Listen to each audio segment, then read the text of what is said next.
सृष्टि बचपन से ही दिखने में सुंदर नहीं थी, लेकिन अमीर बाप की बेटी सृष्टि पर उसकी माँ जान छिड़कती। मेरी बेटी कितनी प्यारी है, भगवान सबको सृष्टि जैसी बेटी दे। सृष्टि धीरे धीरे बड़ी होती है। एक दिन सृष्टि की सहेली कहती है, तू दिखने में कितनी अजीब सी है, लेकिन मैं जानती हूँ हम सब में सबसे अच्छी शादी तो तेरी ही होगी। तेरे पापा अमीर जो है, और बता नहीं सकते यार, दहेज तो हर कोई देता है, ये क्या ज्यादा ले जाएगी अपने पति के लिए? अरे बड़े शहर में कोठी है इसके पापा की। अरे पापा की है ना, कौन सी इसकी है? इसकी होती तब तो कोई भी लड़का इससे शादी कर लेता। अरे पापा की मतलब पापा की है तो मेरी ही है ना? किसने कहा? अब तेरी तो तब होगी ना जब तेरा भाई ना हो। वैसे भी शादी के बाद सारी प्रॉपर्टी भाई के नाम होती है। सृष्टि समझ जाती है कि उसे किसी भी हालत में माँ बाप की सारी प्रॉपर्टी को अपने नाम करना है, लेकिन कैसे?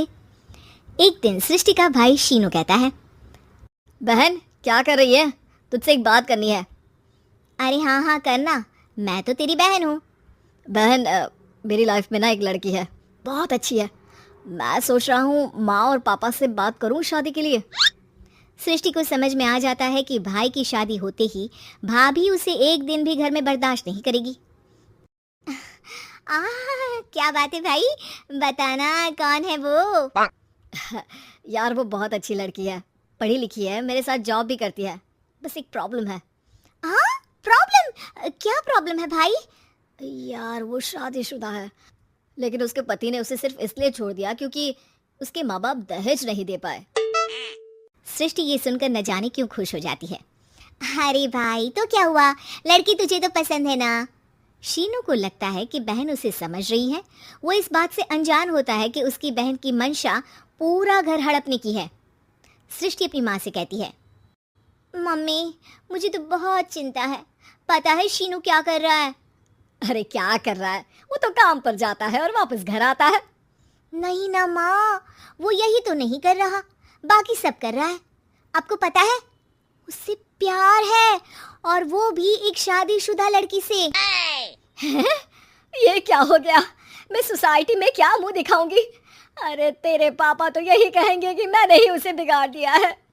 माँ देखो मेरी बात मानो, पापा पर भी विश्वास करने की जरूरत नहीं है। अब आप ही बताओ, पापा इतनी देर घर के बाहर रहते हैं क्यों, बोलो? अरे बेटा वो तो नौकरी करते हैं ना। तू बहुत भोली है माँ, पापा का ऑफिस तो 7 बजे खत्म हो जाता है, लेकिन देखो कितनी देर से आते हैं। अरे नहीं नहीं बेटा, ऐसी कोई बात नहीं है। सृष्टि माँ को एक औरत से बात करते पिता की फोटो दिखाती है।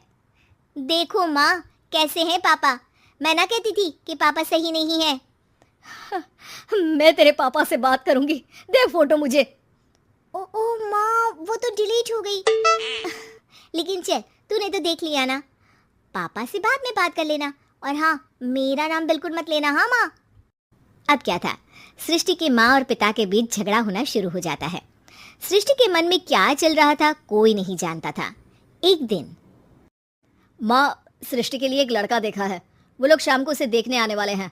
और हाँ माँ एक खुशखबरी, मैं और पापा मिलकर एक नया बिजनेस ट्राई कर रहे हैं। शाम को लड़का आता है, सांवले रंग का। सृष्टि को तो बिल्कुल भी पसंद नहीं आता। लड़की की माँ कहती है, लड़की का चेहरा तो कोई खास नहीं, लेकिन अगर मेरे बेटे को आप लोग सेटल कर दें तो मैं उसकी शादी आपकी बेटी से करवा दूं। सृष्टि को लड़का बिल्कुल पसंद नहीं था, उसे भाई पर गुस्सा आ जाता है। लड़के वालों के जाने के बाद कहती है, माँ देखा शीनू मेरे लिए कैसा लड़का लेकर आया, न दिखाने लायक न सुनने लायक, सेटल भी नहीं, वो भी हम करें। अरे माँ मैं जानती हूँ ये मेरी शादी किसी भी घर में क्यों करवाना चाहता है। अरे कैसी बात कर रही है बहन, तूने तो देखा ना, लड़के को मैंने ही मना कर दिया तुझसे शादी के लिए। जिसने लड़का बताया था उसने उसकी बहुत तारीफ की थी। बात आई गई हो जाती है, लेकिन सृष्टि का मन शांत नहीं होता। क्या करूं कुछ समझ में नहीं आ रहा। मेरी शादी हो गई तो ये लोग पूरी प्रॉपर्टी शीनू के नाम कर देंगे, मेरे हाथ तो कुछ लगेगा ही नहीं। तभी सृष्टि को आइडिया आता है, वो किसी वकील को फोन करती है। जी देखिए, अगर आपके मम्मी पापा का तलाक हो जाता है तो आपके पिता की आधी प्रॉपर्टी आपकी माँ के नाम हो जाएगी, फिर उसे वो किसी को भी दे सकती है। सृष्टि अब माँ को बेटे के खिलाफ भरती है। माँ, शीनू पर नजर रखा करो। वो जिस लड़की के प्यार में है ना, वो शादीशुदा है। यहाँ आएगी, सारा पैसा, रुपया, जमीन, जायदाद सब हड़प लेगी। पापा का भी हाल तुमसे छुपा नहीं है। ऐसा ना हो कि मैं और आप एक दिन सड़क पर भीख मांगे। हे भगवान, मैं तो जीते जी मर जाऊंगी अगर ऐसा हो गया तो। ऐसा हो गया नहीं माँ, ऐसा ही होगा। अभी समय है, आगे का सोच लो। मैं तो कहती हूँ पापा से आधी प्रॉपर्टी लेकर अलग हो जाओ। पापा की आधी प्रॉपर्टी भी हम लोगों को अगर मिल जाती है ना, तो अगले 7 जन्म सफल समझो। बेचारी माँ बेटी के कहने पर पति से तलाक लेकर अलग हो जाती है। सृष्टि अब पैसों से गाड़ी और अपने दूसरे महंगे शौक पूरे करने लगी। उसके दोस्त भी उसके पैसे इस्तेमाल करते। सृष्टि, कल तुम कहाँ थी? मैं सारा दिन घर पर अकेली थी। तो मैं क्या करूं? मैंने ठेका तो नहीं लिया है ना तुम्हें संभालने का। माँ को सृष्टि से ये उम्मीद नहीं थी। वो बैठकर रोने लगती है। वहीं उसका पति यानी कि सृष्टि के पिता आ जाते हैं।